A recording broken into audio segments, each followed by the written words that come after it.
Didukung oleh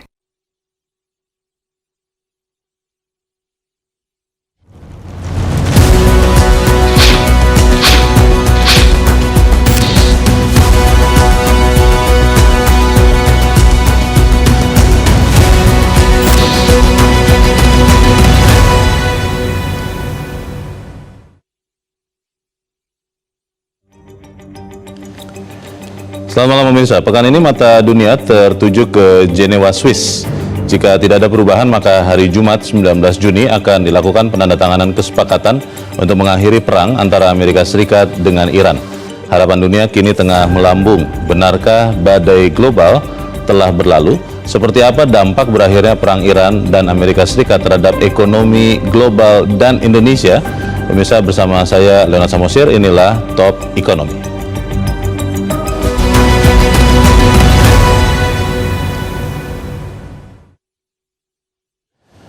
Pemirsa, rencana deklarasi perjanjian damai antara Amerika dan Iran di Jenewa, Swiss sangat ditunggu-tunggu dunia, termasuk kita Indonesia yang berharap ekonomi global kembali stabil.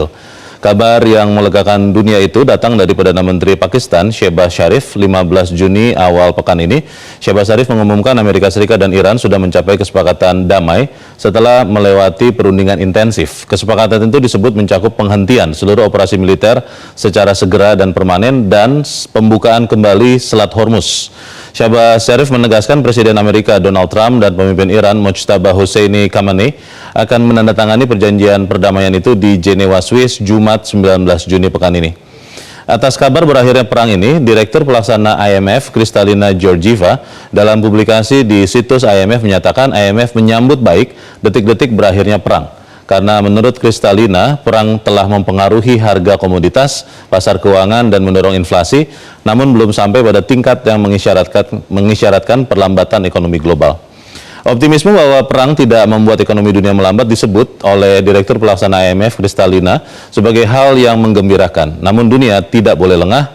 Kristalina Georgieva mengatakan ekonomi global mampu bertahan adalah hal yang menggembirakan, namun bukan berarti kita boleh lengah.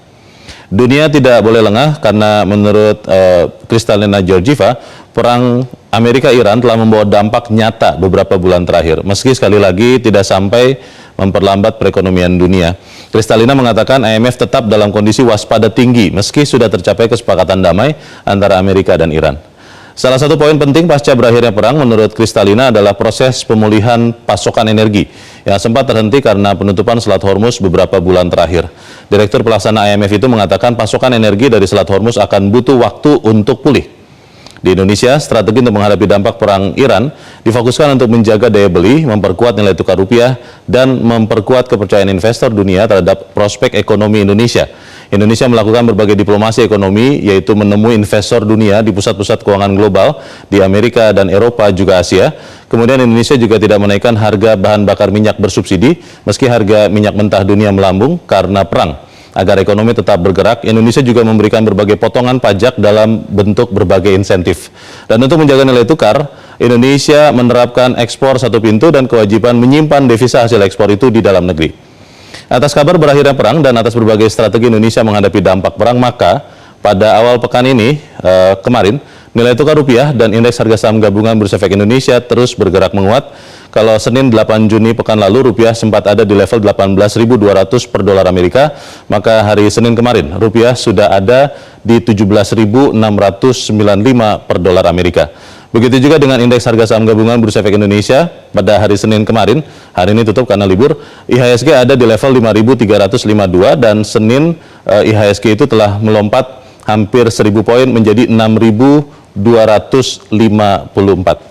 Pertanyaannya pemirsa, apakah benar badai dari dampak perang di Timur Tengah itu sudah berlalu? Pemirsa tetaplah bersama kami, Top Ekonomi akan kembali setelah jeda satu ini.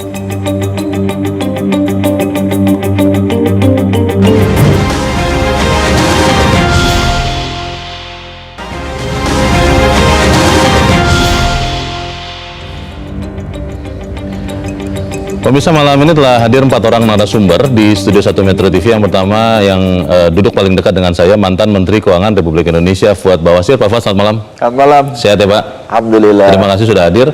Kemudian telah hadir bersama kita tenaga ahli utama Badan Komunikasi Pemerintah Republik Indonesia Fitra Faisal. Mas Fitra, selamat malam. Selamat malam Bang Leo. pakai baju hitam bukan karena tanda apa-apa ya? Oh bukan, karena Sehat-sehat ya?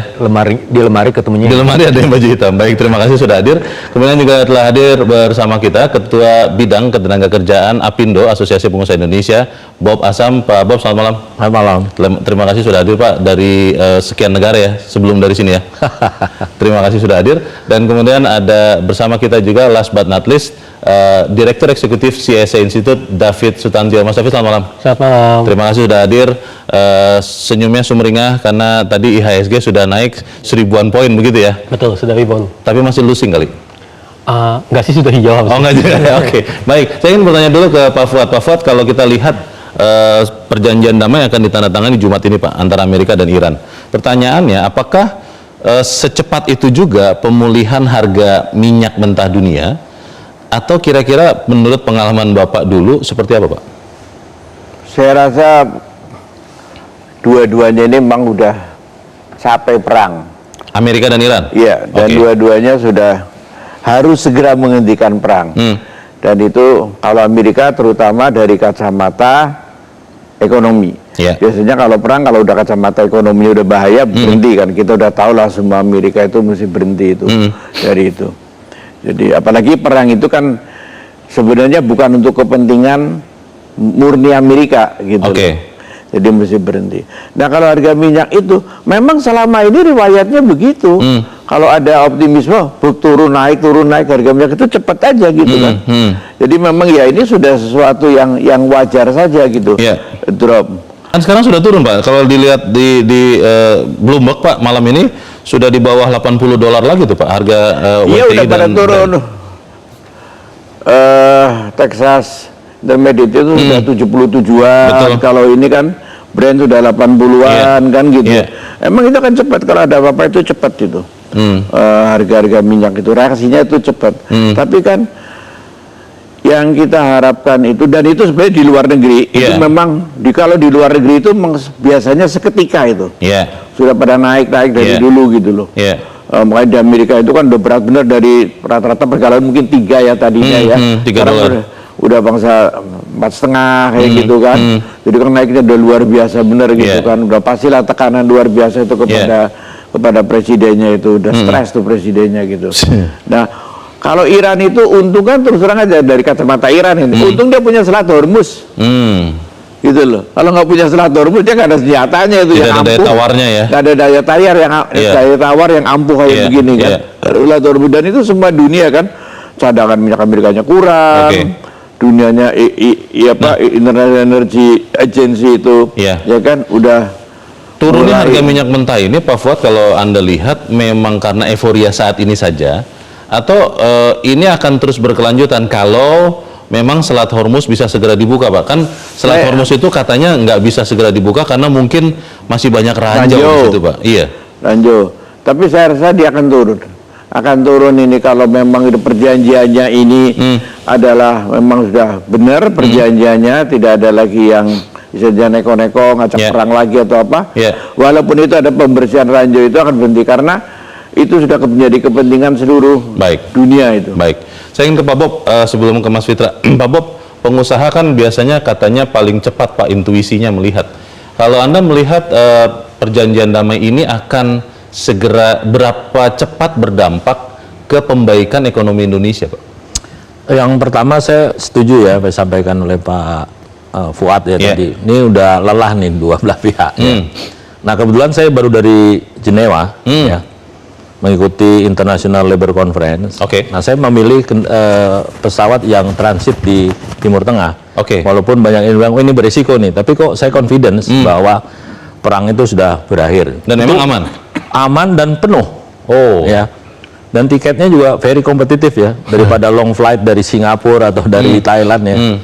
Dan saya lihat bagaimana negara Timur Tengah itu berusaha memanfaatkan momentum pemulihan itu lebih awal. Ya. Nah ini yang kalau kita lihat tiketnya itu bisa 1/4 dari long flight yang dari Singapura. Lebih murah jauh ya? Hanya lebih jauh Pak. Bahkan harga tiketnya itu sama dengan tiket yang saya cari hari Rabu. Saya mau ke Semarang hari Rabu. Bisnis kelas 17 juta. Bayangin harga tiket di kita itu sama dengan tiket ke Jenewa ya. Jadi maksud saya ini kan intuisi ya. Intuisi itu kita berharap bahwa kita bisa bergerak di depan curve ya, in front of the curve gitu. Itu yang kita harapkan dari dunia usaha. Tapi di lain sisi, ini kan badainya ada di perang Timur Tengah gitu loh. Ombaknya baru nyampe di dunia usaha sekarang. Di Indonesia? Indonesia, ya. Terakhir kan suku bunga Bank Indonesia naik, harga energi naik, terus juga shortage supply, ya. Jadi kita hampir menghadapi yang kita sebut dengan perfect storm nih di dunia usaha nih. Ya, jadi di satu sisi kita harus berusaha untuk curi, ya, kesempatan. Yang di lain sisi kita juga harus memperbaiki porak-porandanya dunia usaha sektor real akibat adanya perang di Timur Tengah. Walaupun tidak mengenakan Pak Bob, tapi ini harus ditanyakan kan, Satgas PHK itu kan sudah disiagakan begitu ya? Itu akan tetap akan terjadi PHK atau dengan perkembangan terakhir ini itu bisa terhindarkan, Pak? Jadi begini, kita sudah ada pembicaraan juga dengan Pak Menteri Tenaga Kerja mengenai Satgas PHK. Jadi lebih ke arah preventif Satgas ini. Jadi kita nanti akan membicarakan 12 langkah menghindari PHK. Jadi mungkin ada perusahaan yang baru di awal, ada yang di tengah, di akhir. Jadi bagaimana menyelamatkan yang di awal, bagaimana memitigasi yang memang sudah terhindari. Jadi itu yang kita lakukan. Sekaligus kita juga melakukan pemetaan. Sebenarnya sektor usaha ini kondisinya seperti apa? Apa yang bisa ditolong? Jadi Satgas PHK bukan melulu masalah PHK-nya, ya, tetapi mitigasinya dan preventifnya dan kebijakan apa yang memang diperlukan. Nanti kita lebih jauh ke situ. Saya ingin ke Mas David. Mas David, kalau pemain bursa, investor bursa itu kan lebih cepat lagi daripada pengusaha karena cepat sekali liquid. IHSG sudah naik, rupiah juga sudah menguat. Tapi pertanyaannya adalah seberapa yakin investor, terutama dari dalam negeri, bahwa berakhirnya perang Amerika-Iran ini akan sangat baik dan berkelanjutan untuk bursa? Iya, jadi sebenarnya kalau lihat kemarin ya sentimennya lah, pekan lalu itu lebih karena kita melihat pemerintah sudah mulai mengeluarkan kebijakan-kebijakan yang terukur dengan kenaikan yield, kemudian ditambah lagi dengan kenaikan harga BBM yang non subsidi, ini menyebabkan kita melihat kebijakannya sudah mulai bisa terukur nih. Nah, alhasil IHSG-nya menguat. Nah, itu belum memperhitungkan faktor Iran dan US ini bisa berdamai. Karena baru saja nih ya. Karena baru saja. Nah, kalau ini terjadi, ini tentu pasti akan menambah boostingan lagi bagi IHSG untuk kedepannya. Karena kemarin kita belum hitung sampai ke sana. Apalagi kalau sampai memang bisa damai dan harga minyaknya sudah stabil di 70-80-an, itu berarti estimasi kita terhadap tekanan fiskal kita yang sangat berat dan lain sebagainya itu bisa terhilang. Dan dalam hal ini adalah ini yang ditunggu-tunggu sebenarnya oleh market. Jadi kalau misalnya kembali back to the normal, ya IHSG-nya mungkin akan semakin melanjutkan rally-nya. Gitu. Bagaimana dengan minat investor asing? Karena informasi yang kami dapat, beberapa hari IHSG menguat, rupiah juga menguat, tapi masih lebih banyak itu investor domestik tuh. Investor asingnya sudah masuk lagi, atau masih secara net itu masih mereka di luar Indonesia? Ya, jadi kemarin memang euforianya investor domestik yang lakukan ya. Nah, sedangkan untuk investor asing sendiri kemarin masih melakukan aksi jual di awal pekan. Tapi kemarin saya lihat terakhir di perdagangan Senin itu sudah mulai capital inflow juga ke dalam. Ini saham ya? Saham. Jadi kalau misalnya kita melihat apabila nanti dari MSCI kemudian dari FTSE juga memberikan sentimen yang positif, ini tentu mereka akan siap lagi untuk kembali masuk ke pasar saham Indonesia. MSCI itu yang meringkat rating bursa. MSCI ini yang bikin indeks. Bikin indeks. Jadi kalau Anda investor asing berapa persen pasif fund Anda yang bisa ditaruh di Indonesia gitu. Dan itu sempat menekan IHSG juga ya? Dari awal tahun itu. Dari awal tahun? Iya. Mas Fitra, sebelum nanti saya ke rating ini, karena rating ini juga sesuatu yang sangat serius. Pemerintah melihat dampak dari perang Amerika-Iran yang kita harapkan benar-benar berakhir Jumat ini, itu akan berapa lama sampai ke Indonesia dampak baiknya? Karena seperti tadi kata Pak Bob, ombak besarnya itu justru baru nyampai ke Indonesia sekarang. Bagaimana? Iya, bisa segera ya. Jadi yang tadi disampaikan oleh Pak Bob itu mungkin kalau kita lihat dari sisi pertama cost of financing akibat dari suku bunga Bank Indonesia kemarin yang terpaksa kita naikkan kan. Kemudian juga kalau kita melihat selisih antara Producers Price Index dengan Consumer Price Index, terakhir Producers Price Index di angka 5,76%, sementara untuk konsumernya di 3%. Artinya ini masih ada gap, yang mana itu sementara ini ditanggung oleh para pengusaha, belum ditransmisikan ke level konsumen. Nah itu ombaknya di situ karena memang salah satunya berasal dari sisi energi ya. Nah, tetapi kalau kita melihat dari sisi indikator makro ya, sebagaimana yang juga sering saya sampaikan di sini, bahkan beberapa kali bisa lihat jejak digitalnya bahwa kita sudah melihat bahwa di bulan Juni itu memang sudah berakhir ya, karena memang pertama perang Teluk itu biasanya selesai di musim semi. Yang kedua, kalau kita melihat juga dari tekanan ya logistik di US ya, keberadaan dari USS Lincoln dan USS Ford itu maksimum 2,5 sampai 3 bulan, yang mana masuki bulan Juni itu sudah selesai semuanya. Yang tadi yang bahasanya Pak Fuad ya, semuanya sudah lelah. Nah, untuk itu maka kita bisa melihat ya, tekanan pada rupiah juga sudah mulai berkurang. Karena apa sih yang membuat rupiah itu tertekan ya? Pertama dari US Treasury Yield. Nah, US Treasury Yield ini kemarin kita sudah perbaiki ya, kurva imbal hasilnya. Sekarang di SBN itu 7,14%, terakhir bahkan sempat 7,4%. Karena Bank Indonesia naikkan suku bunga BI rate. Bukan karena Bank Indonesia, tapi karena dalam hal ini bauran kebijakan antara pemerintah dan Bank Indonesia sudah memutuskan untuk membuat imbal hasil lebih menarik. Jadi imbal hasil obligasi imbal hasil obligasi 10 tahun. Yang sebelumnya ditahan di 6,7%. Yang tadi bahasanya Pak David adalah ini tidak mencerminkan risiko dan tidak mencerminkan kondisi yang sebenarnya. Dan ketika itu dibuat lebih menarik, maka sudah ada inflow nih dari tanggal 2 Juni sampai tanggal 11 Juni ya, terakhir yang data yang saya tangkap. Itu ada inflow 495,35 juta dolar, masih ada outflow 342 juta dolar untuk di obligasi ya, ini asing ya, tetapi netnya masih 153,35 juta dolar, artinya ini juga memperbaiki kondisi rupiah di saat ini. Nah, dan di sisi yang lain US Treasury Yield juga turun di sana. Sementara di sini kita naik yieldnya, di sana juga turun karena risikonya yang berkurang kan, karena akibat dari sisi tekanan geopolitik yang juga mereda. Nah, itu hitungan saya, bukan hitungan pemerintah. Sebelumnya juga saya sempat sampaikan di Metro TV, itu tekanan 225 basis point. Dan ketika itu mereda ya, pertama imbal hasil, yang kedua juga ada efek geopolitik, yang sebelumnya 18.190 against US dollar ya. Kalau hitungan saya itu 225 basis point untuk dari sisi US Treasury Yield, disparitasnya dengan SBN. Terus yang kedua, tekanan geopolitik itu dari sisi oil price 180 basis point, dari sisi VIX itu 117 basis point. Jadi kalau kita merujuk dari yang posisinya di yang paling peak 18.200, itu semua sejalan gitu. Jadi ini data sains saja. Nah, dalam konteks itu maka penjalanan dalam konteks lebih optimis itu sebenarnya kita bisa rasakan dengan segera. Tapi tetap saja memang perlu kita pahami juga bahwa apa yang dirasakan oleh dunia usaha ini juga tadi kita juga melihat ombaknya memang baru kerasa ya. Tapi di sisi yang lain, kalau dari sisi indikator makro ini sudah mengalami perbaikan, mudah-mudahan apa yang dirasakan dunia usaha ini ya akan tapering juga dalam sebulan 2 bulan ke depan. Kalau ada yang mengira Mas Fitra bahwa inflasi di semester kedua atau di akhir triwulan kedua ini Juni ya, itu akan double digit karena melihat ada harga-harga yang nanti akan naik karena dampak dari dolar yang sempat 18.000 sekian, minyak mentah yang sempat 100 dolar.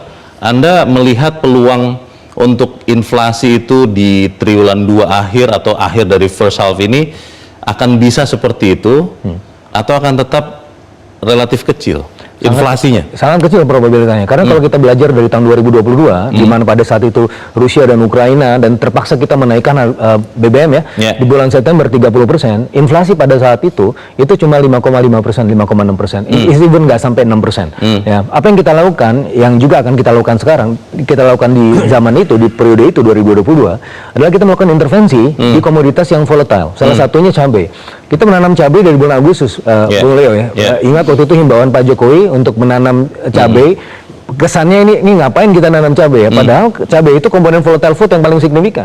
Di bulan Agustus kita tanam cabai, kemudian di bulan Oktobernya ada deflasi cabai. Yang mana pada akhirnya imbasnya di tahun 2022 inflasi kita cuma 5,6%. Nah, dan dengan pola yang sama kita juga melihat ya, bahkan sudah dari beberapa pekan yang lalu kita sudah mulai petakan ya, beberapa industri-industri yang memang terpapar ya, harga minyak dan seterusnya, komponen impornya yang tinggi dan seterusnya terpapar US dollar. Nah, ini bisa segera diintervensi, dan supply side intervention ini yang bisa menjaga kita tidak sampai double digit. Dan kalau kita lihat dari Producers Price Index pun sebagai salah satu indeks nanti heads up nanti inflasi kita level berapa di level konsumen, itu 5,7%. Dan even yang paling worst sekalipun itu sudah sampai double digit. Jadi kalau inflasi tidak melonjak double digit, harga minyak mentah sekarang tinggal 70-80 dolar dari tadinya 100 lebih.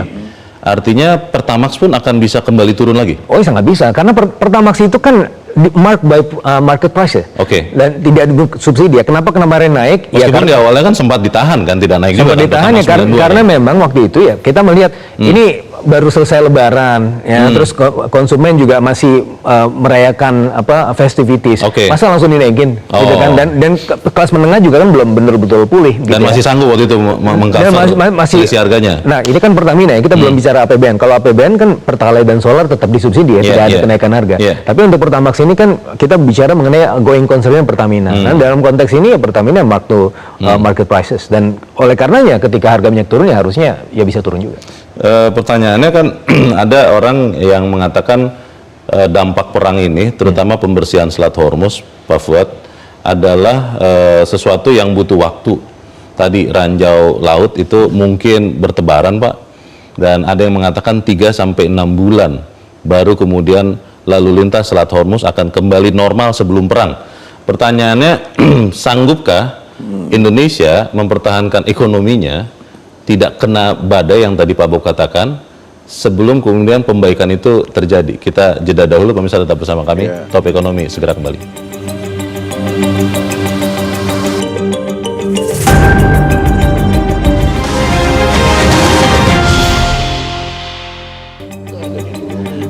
Terima kasih Anda masih bersama kami di Top Ekonomi. Saya ingin langsung ke Pak Fuad. Pak Fuad, ketika harga Pertamax yang harusnya bisa turun lagi tapi belum turun, itu beberapa teman Pak sudah mulai switch Pak ke Pertalite, dan walaupun sebenarnya kan harusnya itu nggak bisa karena My Pertamina itu untuk CC sekian itu sebenarnya nggak bisa Pak. Pertanyaannya Pak, kalau kemudian harga Pertamax ini tidak segera turun, karena kan katanya di Indonesia yang mudah naik ini susah sekali turunnya, itu kira-kira dampaknya seperti apa ke ekonomi kita Pak? Ya memang kalau harga itu naikin itu biasanya mudah, tapi kalau nurunin itu biasanya susah ya. Tapi begini, kalau Pertalite ini yang diserbu, ya, karena itu harga apa tadi Pertamax ya tidak diturunkan lagi belum gitu ya. Ini harus ditambah Pertalite, itu konsekuensi daripada pemerintah. Porsi Pertalite-nya ditambah? Tambah. Berarti subsidinya ditambah, Pak? Iya. Kompensasinya ditambah? Iya, memang harus begitu. Oke. Tambah Pertalite, karena ini lagi gembur ke sana, karena orang juga Pertalite, kalau ini harganya Pertamax atau nanti harganya kan sudah turun, mudah-mudahan di dunia cepat turun, jadi turunkan. Gitu. Pak Fuad, soal supply dolar, Pak, untuk Indonesia, kan salah satu targetnya dengan pengenaan DHE yang devisa hasil ekspor yang lebih ketat, berbarengan dengan Danantara Sumber Daya Alam Indonesia, itu bisa menambah pasokan dolar di Indonesia. Pertanyaannya Pak, ketika kita melihat ada perlambatan di Tiongkok, kita melihat ada efek juga perang dagang dari kondisi geopolitik, bagaimana itu bisa memastikan memang pasokan dolar di Indonesia bisa meningkat sehingga yang sekarang 17.800, 17.700 dolar itu tidak kembali lagi ke 18.000 atau bahkan lebih, Pak Fuad? Ya kalau kita ini kan soal cerita supply and demand dolar, atau kalau stoknya nggak ada gimana kalau bisa kan naik. Makanya kalau DSI itu kan rencananya mulia sekali, ya kan. Saudi cuma punya ekspor minyak, semuanya tapi terkumpul devisanya. Benar-benar masuk. Dolarnya stabil. Qatar itu apa? Cuman gas, stabil. Kita diberi kekuatan sama Tuhan, semuanya ada. Ekspornya semua macam, tapi duitnya kan nggak ngumpul di sini. Dolarnya nggak masuk Indonesia? Nggak masuk Indonesia. Kalau itu dimasukin semuanya, dan ini kan sudah dihimbau berpuluh-puluh tahun. Terus di luar negeri, nanti di luar negeri dolarnya disimpenin, dan yang nyimpenin juga cuma berapanya gelintiran orang, gitu kan. Nanti makanya Singapura menjadi investor terbesar di dunia kepada Indonesia adalah Singapura. Nah, negara sekecil gitu masa investor terbesar, karena kan investornya duit itu juga dari Indonesia jadi ke dolar. Kita udah tahu semuanya lah itu kayak begitu kan. Nah, kalau ini cuman mau dijadikan masuk ke DSI, akan ketahuan dolar masuk ke sini. Udahlah, itu para lobis apa ya, berhentilah berlobi-lobi begitu. Banyak lobby, Pak? Ya sudah. Banyak lobby supaya DSI tidak berfungsi atau bagaimana? Iya, kalau kira-kira mau akan menunda ataupun apa ya sudahlah. Kita asumsikan aja, kalaupun paling nggak di himbauan. Janganlah. Kembalikan aja semuanya ke Indonesia. Kalau kita ke sini semuanya, stok dolar akan cukup, cadangan devisa naik.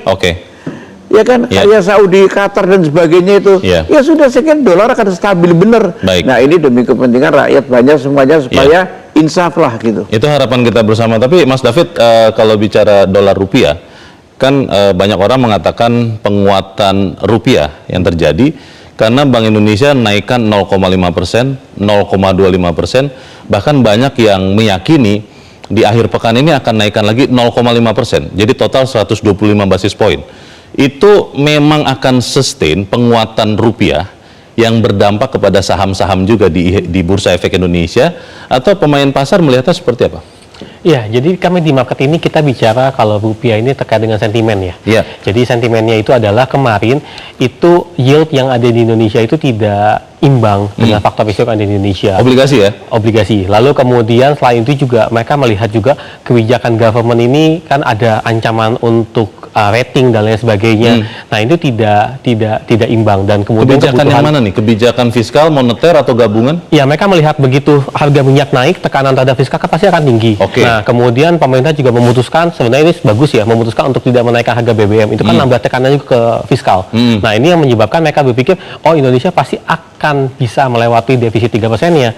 Dan kemudian ada juga simulasi-simulasi kita pasti akan menarik utang secara agresif dan lain sebagainya. Nah itu yang menyebabkan akhirnya mereka agak sedikit kurang confidence. Nah dalam hal ini tentu yang dilakukan BI kemarin kan 50 basis poin tidak berdampak. Lalu kemudian dilakukan harmonisasi, di adjustment untuk yieldnya, kemudian kebijakan pemerintah juga jauh lebih predictable. Di antaranya akhirnya Pertamax mau tidak mau harus dinaikkan. Kemudian juga kita lihat ada efisiensi di sana sini yang dilakukan oleh pemerintah. Nah ini kan kebijakan yang sifatnya predictable. Jadinya akhirnya kembali, berarti Indonesia ini bisa diprediksi. Nah begitu bisa diprediksi ya mereka bisa menghitung berapa sih nilai wajar harusnya untuk rupiah dan lain sebagainya. Dan itu menyebabkan akhirnya rupiah berangsur-angsur lepas tekanannya. Sebelumnya kan apapun yang dilakukan tetap di atas 18.000. Setelah itu kan langsung mulai turun. Itu di samping itu memang ada juga ini ya, kita juga harus koreksi ya, ada antara dua-duanya itu concern benar dengan keadaan pasar ya. Menteri Keuangan hanya concern, Gubernur BI concern, tapi kurang ada koordinasi. Jadi masing-masing kerja. Itu kan yang kemudian Pak Dasko turun, ya kan? Turun terus kemudian diatur ini, coba dikoordinasikan. Begitu dikoordinasikan kan mulai juga beredar. Dibaca pasar sesuatu yang lebih terkoordinasi begitu ya? Terkoordinasi, karena memang itu harus dikoordinasikan. Baik, saya ke Mas David lagi, tapi ada yang bertanya begini Mas David, kalau untuk Bursa Efek Indonesia, ada yang namanya Morgan Stanley Capital Index rebalancing, yang tadi sudah Anda katakan dari Januari tahun ini tuh menekan bursa. Lalu kalau bicara country rating, ada lembaga-lembaga pemerintah, ada Moody's, ada Fitch, dan yang terdekat ini Standard & Poor's, S&P, yang dikhawatirkan akan menurunkan rating Indonesia. Kalau MSCI dikhawatirkan akan menurunkan bobot Bursa Efek Indonesia. Ini namanya kekhawatiran. Kalau pelaku pasar melihatnya seperti apa? Iya, jadi sebenarnya kalau kita melihat MSCI, kan ketakutan kekhawatirannya adalah turun statusnya dari emerging market menjadi frontier. Nah, tapi frontier itu secara sederhana bisa nggak saya terjemahkan antah berantah begitu? Iya, frontier itu jauh di bawah kita lah. Itu sekelas dengan negara-negara di Afrika. Negara di Afrika? Iya. Nah, tapi kami melihat kemungkinan itu kecil. Karena kenapa? Karena tetap bagaimanapun Indonesia sudah melakukan reformasi pasar modal, dan kemudian kita juga punya market cap juga bagus, kemudian company kita juga cukup banyak yang bagus. Jadi kemungkinan untuk turun ke frontier kecil. Cuma memang kita akan menghadapi namanya pengurangan bobot. Jadi karena cukup banyak saham-saham yang dikeluarkan dari list indeks MSCI, mau tidak mau investor asing itu harus menjual saham-saham tersebut, dan nanti tergantung MSCI memasukkan saham-saham baru seperti apa. Nah ini yang kita nantikan. Apakah dia akan memasukkan saham-saham baru secara bertahap, ataupun bisa langsung agresif banyak saham baru yang menggantikan yang saham yang kemarin keluar. Nah ini yang kita nantikan. Karena ada cukup banyak juga list company yang bagus ya, yang seharusnya bisa menggantikan saham-saham yang kemarin sudah keluar itu. Itu MSCI. Kalau S&P, Anda melihatnya seperti apa? S&P ini kan sudah dua lembaga ya. Fitch sudah kasih kita outlook negatif, Moody's juga sudah kasih kita outlook negatif. Tapi kan sebenarnya konsepnya kan lagi-lagi mengenai predictability, bagaimana kebijakan ini bisa berjalan. Nah kalaupun nanti sampai Fitch itu memberikan sampai misalkan di di outlook-nya dibuat negatif, itu kan bukan final death sentence ya. Itu menjadi teguran bagi kita untuk bagaimana kita bisa mengkomunikasikan kebijakan dengan lebih baik, menjalankan kebijakan dengan lebih baik. Tapi overall, sebenarnya kalau saya melihat, selama nanti pemerintah ini bisa predictability, kemudian juga untuk bagaimana kebijakannya bisa lebih prudent lagi, nah nanti mereka pasti akan koreksi kembali dan bisa di-upgrade outlook-nya untuk Indonesia. Pak Bob, dampak dari rupiah yang sempat menyentuh 18.000 kan pasti berdampak ke dunia usaha, Pak. Kemudian juga dari mahalnya biaya energi, Pak. Secara umum, kondisi kesehatan dunia usaha Indonesia itu seperti apa sekarang, Pak? Apakah PHK tadi yang disiapkan itu most unlikely atau bisa jadi kejadian? Ya, kalau di pasar modal kan kalau recovery itu bisa dalam waktu 1 hari, cepat, 1 bulan, betul. ya kan? Tapi sektor real kan makan waktu. Iya. Ya, jadi terus terang aja di sektor real sekarang kita survival mode, ya. Jadi berusaha untuk melakukan efisiensi, karena kan ini banyak yang harus kita absorb, ya. Kenaikan harga karena energi, kemudian juga short supply. Sedangkan untuk harga jual kan nggak mungkin kita naikkan. Jadi harus ada yang kita absorb.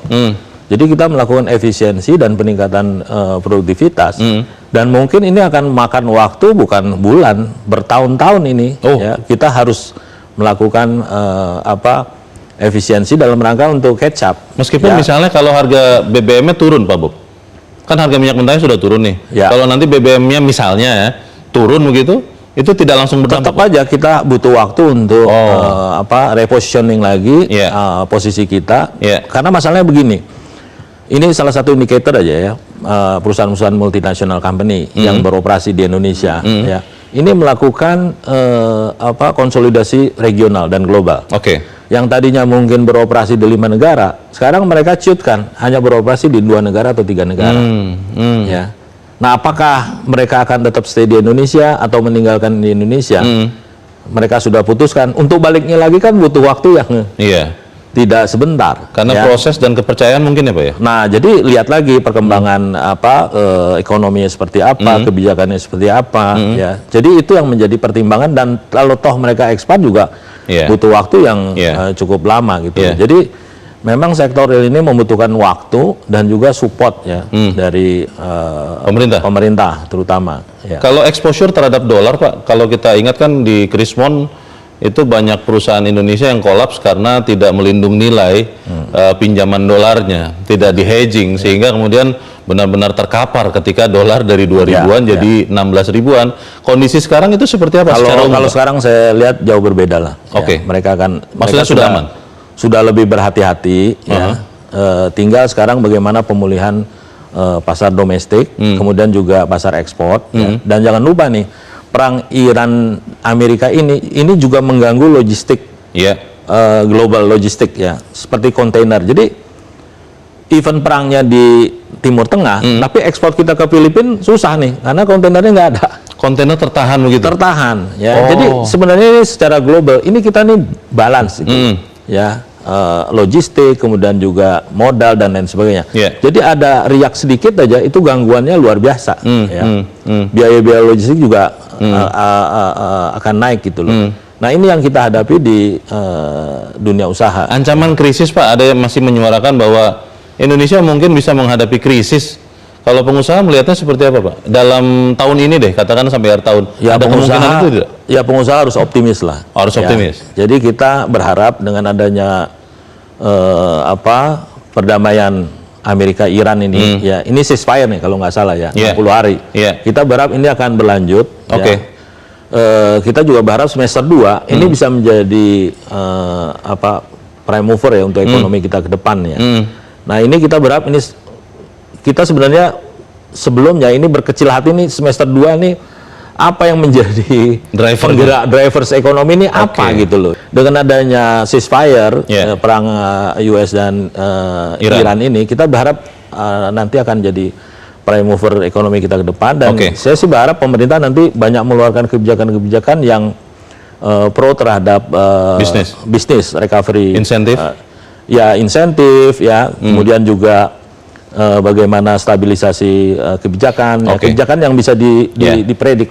Dan satu yang menurut saya udah lama hilang ya, di kita nih biasanya kalau sebelum ada kebijakan penting itu ada regulatory impact analysis, ya, ada RIA-nya, ya, sehingga analisanya, kemudian dampaknya itu juga kita bisa ketahui bersama sehingga dunia usaha bisa mengantisipasi dari awal. Regulatory impact analysis dan komunikasi mungkin ke pelaku usaha ya Pak? Ada Mas Fitra yang. Saat itu kalian bilang masalah zaman Krismon. Iya. Jangan Krismon mengenai hedging segala macam itu, saya ingin mengingatkan bahwa pada waktu Krismon itu utang swasta tidak ada datanya, tidak dilaporkan sama sekali kepada pemerintah ataupun kepada Bank Indonesia. Utang luar negerinya loh mereka itu. Nah, maka sejak itulah kan mulai ditata. Baik. Pertanyaannya adalah begini Bapak-Bapak, Mas Fitra ini terakhir, ketika Bank Indonesia menaikkan BI rate, itu kan ada harga yang harus dibayar, kredit langsung naik, kemudian itu bisa menekan ekspansi usaha. Saya tidak tahu Pak Bob benar seperti itu atau tidak. Pertanyaannya bagaimana kemudian stabilisasi nilai tukar ini tidak melukai pertumbuhan terlalu dalam. Kita bahas di bagian berikut. Pemirsa tetap bersama kami, Top Ekonomi segera kembali.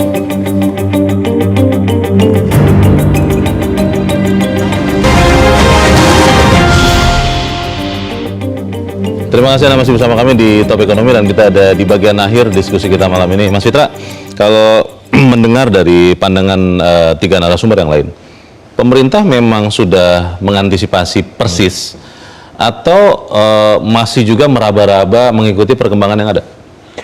Ya, kalau kita bicara mengenai kebijakan itu selalu data driven ya. Bahkan Pak Presiden sejak tahun 2025 sudah mengantisipasi ya pergerakan geopolitik ini, dan juga dalam beberapa pertemuan rapat kabinet bahkan ya, yang waktu itu saya juga hadir bersama Pak Fuad, beliau sudah menginstruksikan bahwa ini rupiah memang harus ditangani dengan segera. Makanya beberapa pekan setelah itu ya ada konsolidasi yang juga dipimpin juga oleh Pak Dasko ya, salah satu untuk mempertemukan dua elemen otoritas yang sebenarnya saling independen ya, tetapi ya harus ada koordinasi juga kan, biar bagaimanapun. Yang sebenarnya kerjasamanya sudah bagus kan? Sudah bagus, tapi dibuat lebih bagus lagi ya. Salah satunya adalah diperlihatkan dan juga kemudian ada produknya. Produknya adalah perbaikan dari kurva imbal hasil yang langsung direspon oleh pasar ya, dengan baik.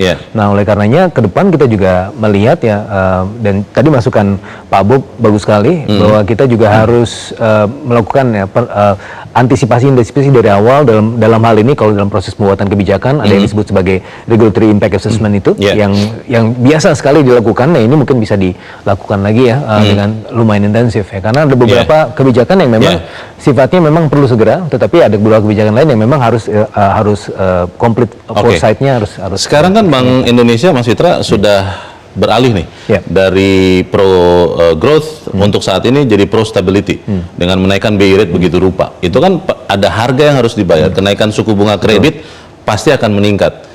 Itu sudah terantisipasi juga oleh pemerintah.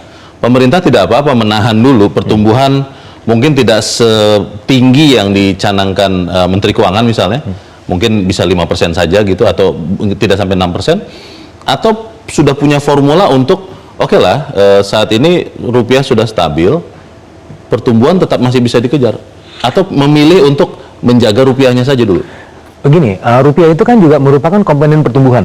Bagaimana juga rupiah itu translasinya ke ongkos produksi ya. Kalau kita lihat ya di industri manufacturing, rupiah itu sangat signifikan gitu ya, karena kan komponen impornya juga lumayan tinggi gitu ya. Nah, dalam konteks pilihan-pilihan kebijakan, nah maka kita bisa melihat memang ada trade-off-nya dari sisi pertumbuhan. Tetapi target pertumbuhan ekonomi yang dicanangkan secara formal pemerintah kan 5,4%, itu masih bisa tercapai ya, insya Allah. Karena kan tahun ini ya? Kuartal 1 kan 5,61%. Ya. Jadi kita masih bisa menjaganya supaya tetap 5,3-5,4%. Nah, on average ya. Meskipun kalau dari sisi tantangan yang lain ya, dari sisi ongkos finansial itu pasti meningkat ya, dengan ada imbal hasil yang meningkat. Ya, pemerintah dalam bond issuance-nya pasti lebih mahal. Begitu juga dengan suku bunga Bank Indonesia yang sudah dinaikkan 75 basis point ya. Nah, ini tapi kan kita harus melihat ini apa yang harus ditangani dulu dengan segera. Kalau kita bicara mengenai ada ongkosnya suku bunga, tapi di sisi yang lain ongkos dari rupiah yang terdepresiasi itu jauh lebih besar lagi. Maka itu yang menjadi lebih fokus kan. Apakah pandangan Mas Fitra ini, Pak Bob, pengusaha juga meyakininya juga? Kan nanti yang menghadapi para pengusaha apa ketika mau kredit modal kerja misalnya, otomatis bunganya sudah naik gitu. Bagaimana? Ya, kita lihat kan faktornya ini bukan hanya perang Iran dan US, juga ada kebijakan ekonomi di US sendiri ya. itu juga kita jangan lupa itu juga masih mempengaruhi ekonomi kita ke depan. Bagaimana kita mengantisipasi hal tersebut ya? Karena inflasi Amerika tinggi ya? Ya, inflasi Amerika tinggi, kemudian juga kebijakan import Amerika ya dari Indonesia yang kena tarif 19%. Itu mereka buyers yang di Amerika tuh minta burden sharing gitu loh. Jadi kita harus menanggung juga sebagian kenaikan biaya impor. Itu juga mempengaruhi juga, terutama untuk industri padat karya kita yang ekspor ke US paling utama. Dan itu menyerap tenaga kerja. Nah ini juga yang yang kita hadapi bersama ya, bagaimana mitigasinya terhadap industri-industri padat karya ya, itu juga harus dibicarakan, termasuk terhadap kenaikan suku bunga. Persisnya apa Pak yang diharapkan pengusaha dari pemerintah ya? Kan kalau otoritas moneter sudah memainkan perannya nih. Misalnya, saya ingat tahun lalu kalau tidak salah dengan Pak Bob juga di sini, berani tidak misalnya pemerintah menurunkan pajak pertambahan nilai begitu untuk memboost transaksi ekonomi. Seperti itu atau ada yang lain? Sebenarnya kalau bisa sampai ke situ, wah bagus banget gitu loh. Karena itu bisa memberikan sinyal yang sangat positif ya terhadap ekonomi kita. Tapi memang balik lagi ke fiskal kita gitu loh. Nah yang kita harapkan sebenarnya di pemerintah itu bisa melihat sektor-sektor mana yang bisa memberikan multiplier effect. Jadi kalau dikasih insentif, dia bisa memberikan multiplier effect, bahkan bisa meningkatkan revenue kepada pemerintah. Nah ini yang sektor-sektor yang harus kita pilih untuk kemudian dibuat kebijakan. Contohnya seperti apa tuh Pak? Ya saya nggak enak, karena saya di sektor otomotif, saya ngomong otomotif lagi. Ya nggak apa-apa kan? Kalau memang itu harus ada kajian. Maksud saya harus ada kajian sektor-sektor mana ya. Biasanya kan dari LPMUI, University kan bisa melakukan kajian sektor-sektor yang bisa memberikan multiplier effect. Jadi ini yang kita sebut dengan smart spending itu loh ya, untuk mendapatkan smart revenue. Mas David, yang harus lagi dilakukan oleh otoritas bursa ya, saya bilang pasar modal, yang para pelaku melihat harus dilakukan apa lagi? Oh, ada banyak yang bisa mereka lakukan. Di antaranya adalah mungkin yang paling simpel adalah untuk meningkatkan capital inflow, bisa dengan mempermudah bagaimana institusi foreign ataupun individu dari foreign itu bisa invest langsung ke Indonesia. Nah, lalu kemudian bisa juga untuk seperti insentif seperti pajak dividen, itu juga harus bisa diturunkan. Lalu kemudian juga cukup banyak insentif lain, terutama dari sisi perdagangan dan mekanisme free float itu seperti apa. Jadi memang banyak yang bisa mereka lakukan, yang kalau misalnya ini dilakukan, tentu ini akan mempermudah arus modal asing tuh untuk masuk ke sini. Kalau sekarang kan barrier-nya kan orang asing tidak bisa langsung direct ke sini, harus pakai fund, dan fundnya juga mengikuti beberapa rules. Nah ini yang kalau bisa diubah entry barrier-nya, ini akan meningkatkan capital inflow ke Indonesia sendiri. Itu ya keyakinannya ya. Capital gain juga. Pajak capital gain juga sama. Oh, supaya dikurangi. Ya nanti bisa dihitung apakah finalnya tetap di 0,01% atau bisa dikurangi gitu. Oke.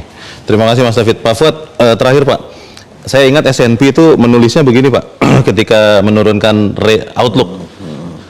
Unpredicted policy making. Itu yang concern mereka. Mereka tidak bicara soal defisit anggaran, mereka tidak bicara soal target pertumbuhan ekonomi, angkanya nggak masalah.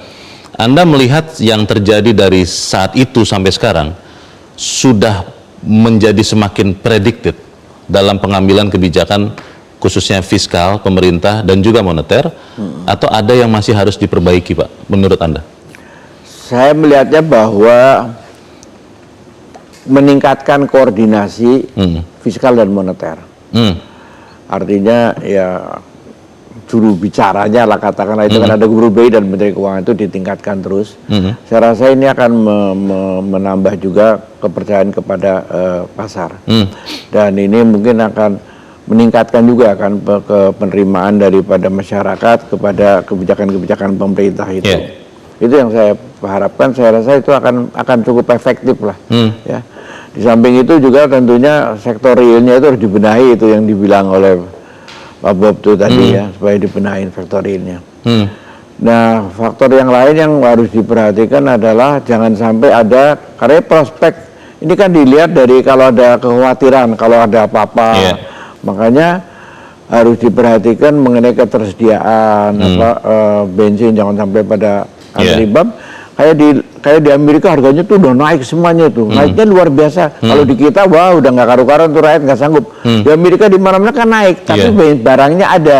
Oke. Gitu kan, kalau di kita murah barangnya nggak ada, percuma juga kan. Sama saja ya. Nah, jadi kita alhamdulillah sudah tidak naik. Rakyat Indonesia harusnya sudah senang sekali karena di mana-mana barang naik kan, harga-harga barang-barang minyak ini. Kita itu harus dicukupin. Kalau orang rakyat pindah ke Pertalite-nya ditambah. Kalau ini pertama harga turun, ini cepetan diturunin. Dengan begitu kita keadaannya akan tidak ada kejadian sesuatu baik. Itu juga nanti dari SP itu akan outlook-nya kan bagus juga. Baik, kita harapkan apa yang kita bicarakan di sini juga bisa menyumbangkan perbaikan bagi kondisi ekonomi kita. Mas David terima kasih, Pak Bob terima kasih, Mas Vital terima kasih, dan Pak Fuad terima kasih.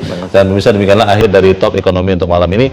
Atas nama teman-teman yang bertugas, saya Leonard Samusi mengucapkan terima kasih untuk kebersamaan Anda. Selamat malam, sampai jumpa.